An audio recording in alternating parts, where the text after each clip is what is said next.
नमस्कार। Media TV के खास प्रोग्राम जनता के प्रति में आज मैं प्रयाग नगर निगम के वार्ड नंबर 59 में और हमारे साथ विशिष्ट अतिथि हैं नीलम यादव जी। हम उनका हार्दिक स्वागत करते हैं। नीलम जी आपका। नीलम जी, हमारे दर्शकों को सबसे पहले तो ये बताएं कि महिला होने के साथ साथ आप राजनीति में आई हैं, तो इसके पीछे का जो कारण है वो कैसा है और लोगों का सहयोग किस तरह है? राजनीति में आने का जो सबसे पहला कारण था, पिछले जो मेरा मैं अपने एजुकेशन के बारे में बताना चाहूँगी। मेरा एमबीए रूरल डेवलपमेंट रहा है। एमबीए रूरल और ग्रामीण विकास है और उसके साथ-साथ आईटी सेक्टर में भी मैंने मास्टर डिग्री लिया हुआ है। तो उसके साथ-साथ ही 12 पिछले 12 सालों से मैं विभिन्न गवर्नमेंट सेक्टर में मैंने काम किया। जैसे हमने उसमें काम किया, अपने फॉरेस्ट डिपार्टमेंट में काम किया, दलित राइट्स पे काम किया, महिला समाख्या में एजुकेशन राइट्स पे, वुमेन राइट्स पर, वुमेन एम्पावरमेंट पर, इन सारी उसमें हमने काम किया। तो उसी को देखते हुए 2017 के नगर निगम चुनाव में जब एक हुआ कि एक अपना प्रपोजल देना हुआ, तो उसी को देखते हुए पार्टी को दिया सिंबल पे, हम यहाँ से इलेक्ट होके आए फिर यहाँ पर। 5 साल ये पहला मेरे ख्याल से हाँ, आपका ये चुनाव। पहला। जो 5 साल का समय ऑलमोस्ट बीतने वाला है, 4 साढ़े 4 साल हो चुके हैं, तो अगर इसको समराइज किया जाए तो कैसे देखते हैं अपने इस खासकर क्षेत्र को विकास को लेकर के 4.5 साल कैसे देखते हैं? साढ़े 4 सालों में डेफ़िनेटली काफ़ी विकास हुआ है। जो पहली चीज़ें थीं, वो उसमें जैसे मुख्य समस्या यहाँ की, जब मैंने अपने उसमें आया तो बहुत ढेर सारी यहाँ पे कच्ची गलियाँ थीं। उसके साथ-साथ सीवर की समस्या, जो यहाँ का एक मुख्य मुद्दा था, एक विशेष एरिया का, वो सीवर को लेकर था, सीवर समस्या। कच्ची गलियाँ हो गईं, लाइट्स की प्रॉब्लम्स हो गईं, आवास योजना को लेके हो गया, पेंशन्स को लेके हो गया, जल निकासी को लेके हो गया। ये यहाँ के मुख्य मुद्दे थे जिस पे जनता ने जब दिया हमको 5 साल ये विकास कार्य करने के लिए, इसी पे हमने काम किया। और पिछले साढ़े 4 सालों में अगर हम विकास कार्यों में देखेंगे, तो चकबटाई का जो मेन मुद्दा था, पटेल बस्ती में सीवर लाइन को देना, यहाँ की एक मुख्य बस्ती है, उन्होंने उसमें मुद्दा भी मुख्य यही रखा था, उसको हमने सॉर्ट आउट कर दिया। उसके साथ-साथ जल निकासी के ऊपर, जो सड़कें जल पूरी भरी रहती थी बरसात में, उस पे हमने काम किया, वहाँ पे अब जल निकासी हो चुकी है। तालाब के सौंदर्यीकरण के ऊपर काम किया।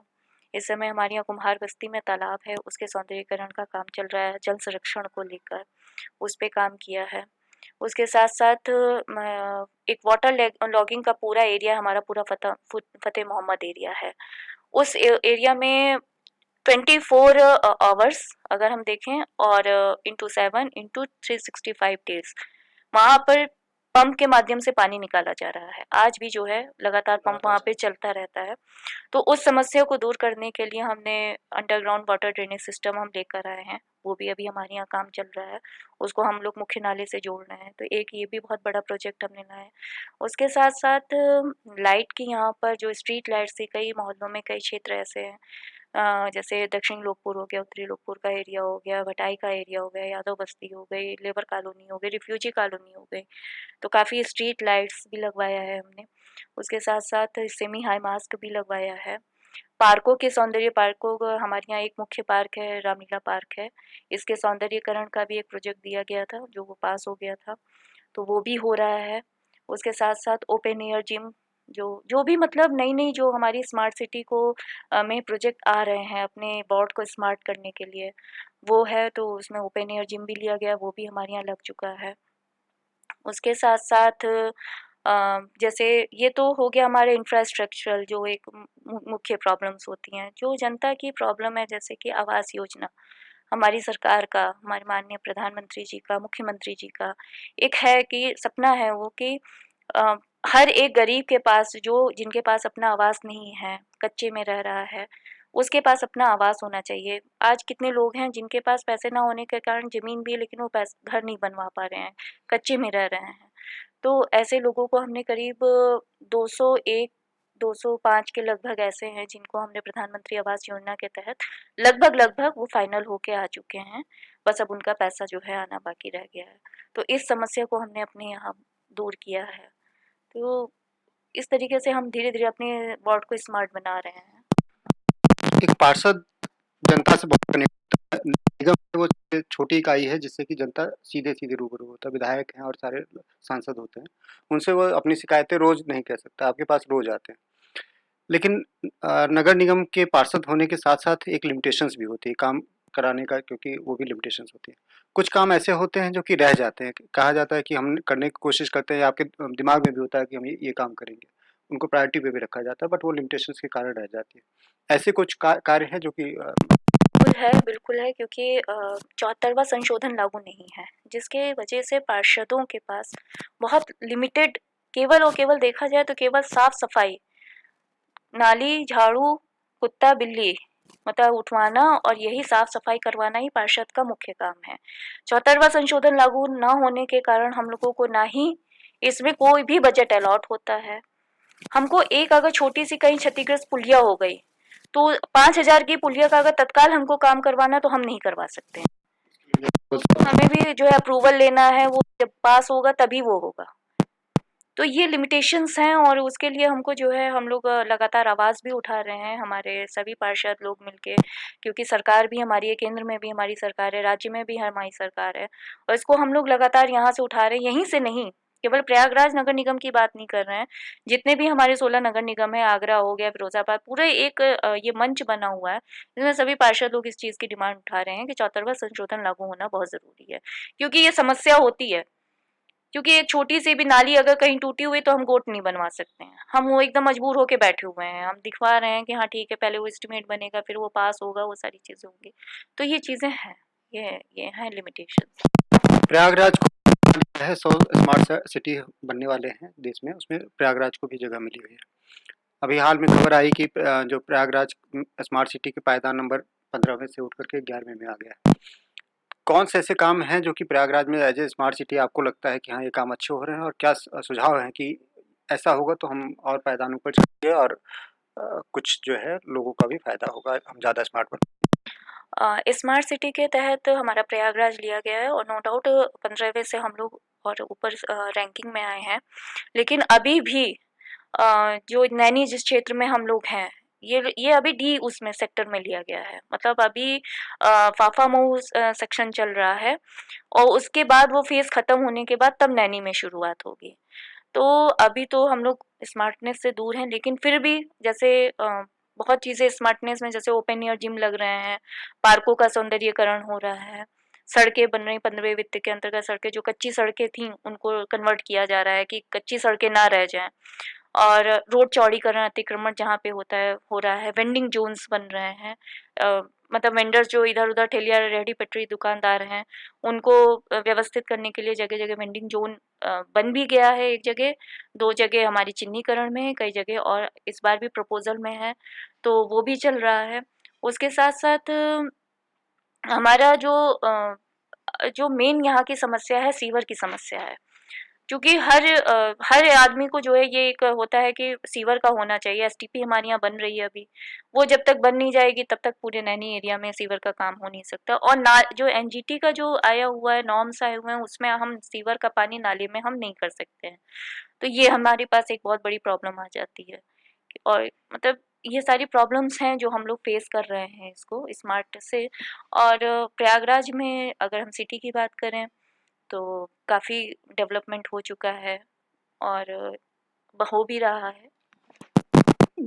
जब बात विकास की होती है तो जन सहभागिता ऐसी चीज़ है जिसकी अपेक्षा आप लोगों की भी होती है। तो क्षेत्र की जनता आपके साथ कितनी कनेक्ट है और आपके कार्यों में कितना सहयोग करती है?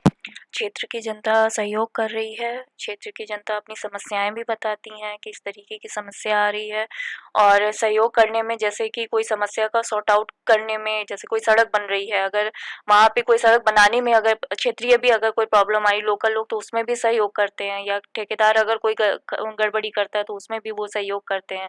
समस्याओं को लेकर हो तो कहीं ना कहीं पार्टिसिपेशन दोनों तरफ से है हमारे वार्ड में। शासन सत्ता के बिना जो विकास की परिकल्पना है वो अधूरी होती है। एक नगर निगम है और दूसरा राज्य सरकार है। इन दोनों का कितना सहयोग है और क्या अपेक्षाएं हैं आपकी एज ए पार्षद?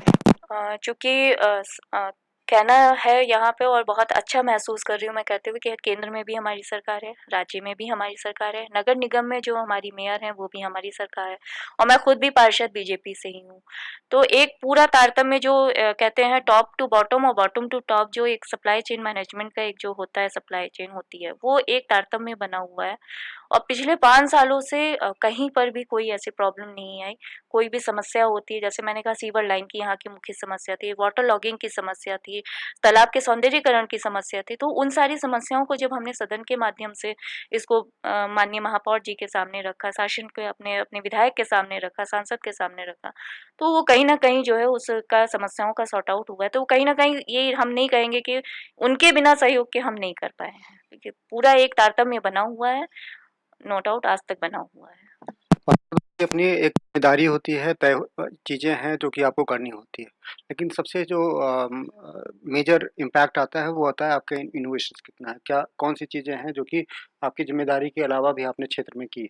तो उस इनोवेशंस में अगर बात करें तो आपने अपने क्षेत्र में अब तक इनोवेशंस के साथ कुछ अलग करने की कोशिश की हो तो वो बताएँ? इनोवेशंस के साथ हमने अगर काम किया है तो जैसे अभी हमारे यहाँ महिला समूह बने हुए हैं। उन सेल्फ हेल्प ग्रुप की बात सेल्फ हेल्प ग्रुप्स की बात कर रहे हैं, महिलाओं के स्वयं सहायता समूह बने हुए हैं। उसमें से कुछ महिलाओं को जो हमने जो फैशन डिज़ाइनिंग से या जो सिलाई-कढ़ाई से संबंधित थे, तो उनको माननीय महापौर की तरफ से भी अपना वो सिलाई मशीन वो दिलवा के उनको वो लोग अब आगे काम करना शुरू कर रही हैं। और उनको जो है हमारे डूडा नगर निगम की जो एक जो ये परियोजना है आपकी दीनदयाल अंत्योदय योजना है, उसके अंतर्गत इनका जो है समूह बना के इनको लिंक अप भी कर दिया गया है। उनको अब जो है सरकार के माध्यम से 10,000 रुपया भी इनको दिलवाया जा रहा है। तो ये लोग जो है अब काम करना शुरू कर दिए हैं। हमारे यहाँ एक कुम्हार बस्ती है, तो कुम्हार बस्ती को लेकर भी हम लोग जो है वहाँ पर नए-नए जैसे दिया है तो उनको हम लोग बार-बार मोटिवेट करते रहते हैं कि इनको आप लोग थोड़ा-सा डेकोरेट करिए। तो कई चीज़ें उसको भी लेके लोग निकल रहे हैं, अब उसको डेकोरेट करते हैं, अच्छे-अच्छे आइटम्स उसमें बनाना शुरू कर दिए हैं। तो ये सारी चीज़ें कहीं न कहीं हुई हैं इनोवेशन। वेंडिंग ज़ोन भी मेरे ख़्याल से आपके क्षेत्र में ही हुआ है या प्रयागराज नहीं, वेंडिंग जोन प्रयागराज में कई जगह है, कई जगह हुआ है। क्षेत्र में भी? तो उसमें क्या किस तरह से लोगों को कनेक्ट किया जा रहा है उसका सिस्टम? जो यहाँ के जो आस-पास के रेहड़ी पटरी दुकानदार हैं, जो पटरियों पे बैठते हैं या जो ठेला कुंची वाले हैं, उनको उस पे प्रायोरिटी दी जा रही है। प्रधानमंत्री स्वनिधि योजना के अंतर्गत 10,000 का लोन दिलवा के, एक तो वो लोग एक व्यवस्थित उसमें हो जाएँ, उन्हीं लोगों को आइडेंटिफ़ाई भी कर लिया गया है, उनकी पर्चियाँ भी कट गई हैं और जो दुकानें हैं बस उसके अलॉटमेंट की प्रक्रिया शुरू होने वाली है। उसका भी हमारे यहाँ माननीय महापौर जी ने जो है उसका एक कमेटी बना दी है। तो इस साल जहाँ तक है 2-3 महीने के अंतर्गत उनको दुकानें भी मिल जाएँगी। हमारे माध्यम से जो आपके क्षेत्र की जनता है उनके लिए क्या संदेश आप देना चाहेंगे? संदेश यही देना चाहेंगे कि बिल्कुल आपकी जो भी समस्याएँ हैं पूरी कोशिश करते हैं और आज भी जो है हम आज तक किया है और जितना हमारी तरफ से हो पा रहा है हम पूरी कोशिश कर रहे हैं कि हम इसको करें।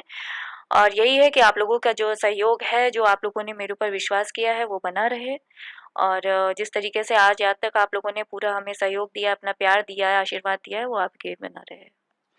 आप अभी देख रहे थे जनता के प्रतिनिधि और आज हमारे साथ ही वार्ड नंबर 59 से नीलम यादव जी, जो कि चकबटाई प्रयागराज का एक वार्ड सभी कार्यों को इन्होंने जो विस्तृत रूप से बिंदुवार इन्होंने रखा है। साथ इन्होंने स्किल डेवलपमेंट में जो काम किया हुआ है वो अभी तक इस प्रयागराज शहर में सबसे नया होता है। हमारी शुभकामनाएं इनके साथ हैं। इन्होंने जो समय दिया उसके लिए बहुत बहुत धन्यवाद।